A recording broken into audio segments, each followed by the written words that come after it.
Frankie, Gavin, and Farnell, thank you talking to FrankRyan.tv. I have to laugh because the two of you have just been cracking jokes all through the press conference and all the way through the interviews afterwards. Is this a sign of the relationship you have? First of all, Anthony, that the two of you, the atmosphere in that gym and the way that you interact with each other is really quite close. Be serious.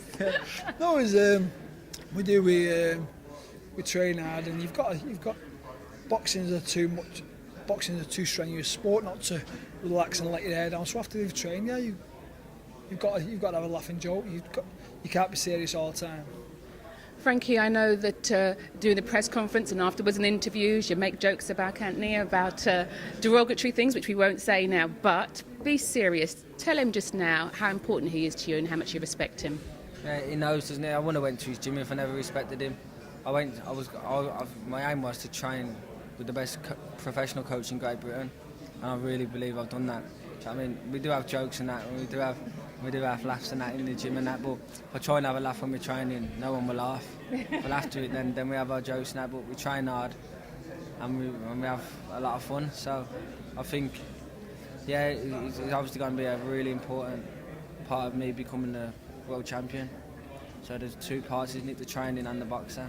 So I've got to go and do it, but he has to make sure I go and do it. A lot has been made about Frankie, Gavin. Does he have the power? Can you bring that into the professional game? And you seem to feel that people have no idea really just how much power Frankie has. I've been on websites and stuff, and they're saying, "Oh, you can't punch.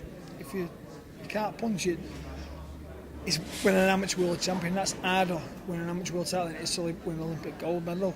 You've got to go through these qualifying rounds and stuff." And with Frankie, with like James DeGale, everyone, it's computer scoring now. It's fencing. It's tap and get out, tap, get out. You don't have to do that now.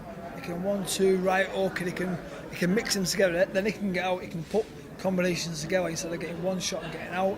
So he can settle down. He can really didn't even clench his fist proper when he was amateur.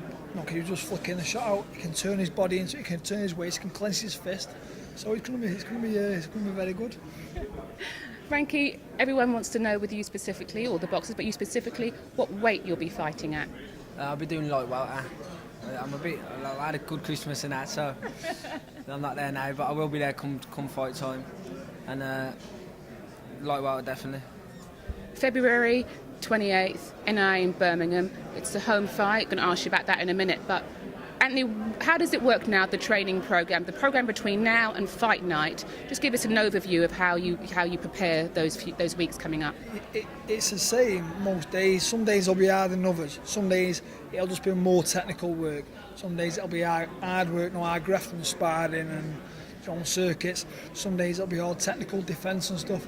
But every day's, I don't change it too much. Every day's like, it's all for skill.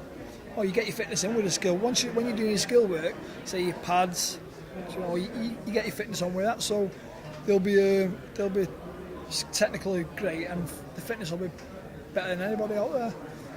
I spoke to Don Broadhurst last week, and he's talking about how proud he is about being part of this almost Birmingham boxing revolution, and you're part of that as well. How proud are you that you're going to be able to make your debut in your hometown? It's something I've always wanted to do when I was professional boxing in Birmingham, and to have my first fight there, it's going to be a great memory, I think. And I think it's going to give me that extra buzz just to make something special happen that night. Based on the well-documented facts about what happened at the Olympics and you not actually being able to get in that ring and box, does it give you a bit more motivation to get out there and show what you can do? Or B, is it the other way? Do you feel a bit of pressure that people are looking at you thinking maybe that you can't cut it despite what you've done and the amateurs at the World Championships? A lot of people who watch the Olympics wouldn't have got to see me, so it's going to give me that extra bit of motivation really, just to let them see what they missed really. So it's definitely not going to put nothing bad on it anyway. Anthony, psychologically, how do you prepare a young man like Frankie for this first professional fight? What do you say to him mentally to get him ready so that he doesn't go in, he's not overeager trying to impress, but yet he still delivers? The changing rooms, when we're in the changing room that day, it should be just like training. It should just be like that.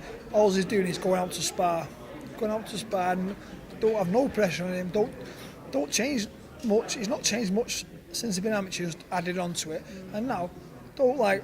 It was nice and relaxed in the amateur changing room. So why be tense now? He's won a world title as an amateur. So why be tense now and change it? Be nice and relaxed in the changing rooms. Then just before the bell rings, boom, switch on. Excited, Frankie?